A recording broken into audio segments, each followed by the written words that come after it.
Shalom jemaat yang dikasihi Tuhan, saya bersyukur boleh menyapa saudara sekalian melalui renungan hari ini. Saya memberikan tema hari ini, kemerdekaan di dalam Kristus. Terdapat di dalam Galatia pasalnya yang kelima, ayat yang pertama sampai ayatnya yang ke-15. Saya akan bacakan bagian ayat yang ke-13 dan ayatnya yang ke-14. Demikian firman Tuhan. Saudara-saudara, memang kamu telah dipanggil untuk merdeka. Tapi janganlah kamu mempergunakan kemerdekaan itu sebagai kesempatan untuk kehidupan dalam dosa, melainkan layanilah seorang akan yang lain oleh kasih. Sebab seluruh hukum Taurat tercakup dalam satu firman ini, yaitu kasihlah sesamamu manusia seperti dirimu sendiri. Saudara yang dikasihi Tuhan, jika kita berbicara tentang kemerdekaan, itu pasti berhubungan dengan sebuah kebebasan. Kebebasan itu seperti air. Jika air itu kadarnya tepat dan mengalir di tempat yang tepat, maka itu akan bermanfaat bagi semua orang. Tetapi jika air itu kadarnya tidak tepat atau berlebihan, maka air itu akan menjadi sebuah bencana, bisa menyebabkan banjir dan lain sebagainya. Nah, demikian juga dengan kebebasan manusia.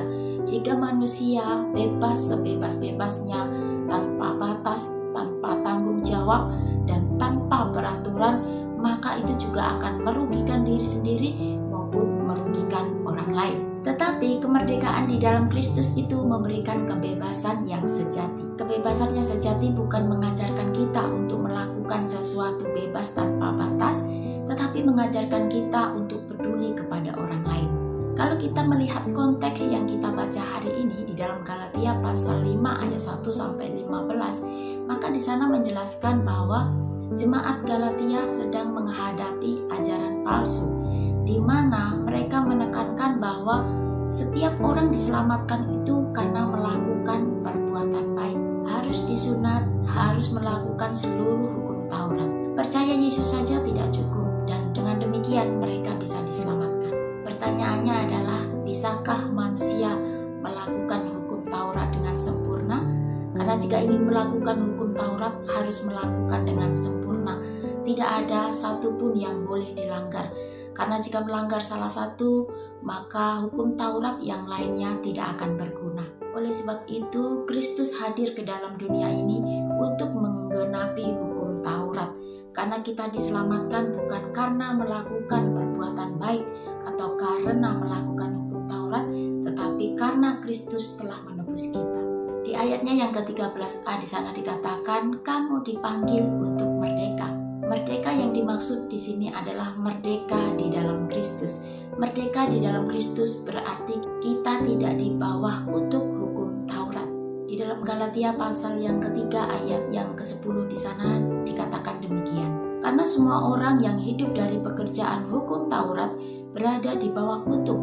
Sebab ada tertulis, terkutuklah orang yang tidak setia melakukan segala sesuatu yang tertulis dalam kitab hukum Taurat.